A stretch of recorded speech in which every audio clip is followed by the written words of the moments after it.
CM గారితో పాటు పెద్దలే కూర్చున్నారు. అంటే డబ్బులు ఉన్న వాళ్ళు పెద్దలా, మామూలు వ్యక్తులు మాలాంటి వాళ్ళకి ఇవ్వండి సార్. మా వాయిస్ వినిపించండి.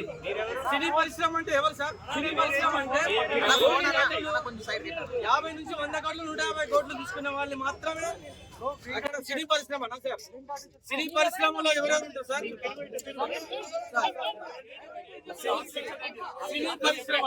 సినీ పరిశ్రమలో ఎవరు సార్? కార్మికుల దగ్గర నుంచి, ప్రేక్షకుని దగ్గర నుంచి, నటులు, దర్శకులు, నిర్మాతలు. సామాన్య ప్రేక్షకుని మేడం, రేవంత్ రెడ్డి గారు సామాన్య ప్రేక్షకుని గురించి ప్రేక్షకునికి అందుబాటు ధరల్లో టికెట్ రేట్స్ లేవు సార్. ప్రేక్షకునికి అందుబాటు ధరల్లో టికెట్ రేట్స్ లేవు. సో సార్, మీరు పెంచాలనుకుంటే పెంచండి. పెద్ద బడ్జెట్ సినిమాలకు డబ్బులు ఖర్చు అయితే కాబట్టి పెంచుతారు, ఓకే. కానీ సార్ 60% మిడిల్ క్లాస్ పీపుల్ కి ఛాన్స్ ఇవ్వండి సార్. మిడిల్ క్లాస్ పీపుల్ మా టికెట్ రేట్ కొని మాకు స్తోమత ఉండదు సార్. మాకు ప్రతి సినిమా చూడాలని ఉంటది. 60% వరకు మాత్రం పెంచొద్దు.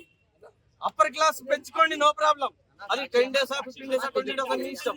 60% మాత్రం ప్రభుత్వ నియంత్రణలోనే ఉండాలి. ప్రభుత్వం మాత్రమే డిసైడ్ చేయాలి. మీరు 100 కోట్లు పెట్టి సినిమాలు తీసుకోండి, మాకు నో ప్రాబ్లం. బెనిఫిట్ షోల వల్ల కూడా మాకు నో ప్రాబ్లం సార్. బెనిఫిట్ షోలు కూడా పెట్టుకోండి, నో ప్రాబ్లం. కాకపోతే దానికి హీరోలు, దానికి కూడా హీరోలు రావాలి. ప్రేక్షకులు అనేవాళ్ళు, ప్రేక్షకులు హీరోలను బట్టే వస్తారు. కానీ ప్రేక్షకులు తప్పు, సారీ హీరోలది మాత్రం తప్పు కాదు. హీరోల పర్మిషన్ తీసుకొని రండి, పోలీస్ పర్మిషన్ తీసుకొని రండి. మేము వాళ్ళని చూసి ఆనందపడతాం. ప్రేక్షకులు ఎన్ని పైసలు, ఎన్ని వేలు పెట్టి కానీ టికెట్ చూడడానికి వస్తాం కదా. నువ్వు వచ్చేది ఎందుకు? హీరో ఇమేజ్ స్టార్ హీరోలు కాబట్టి వాళ్ళ సినిమాలు చూస్తాం సార్ మేము.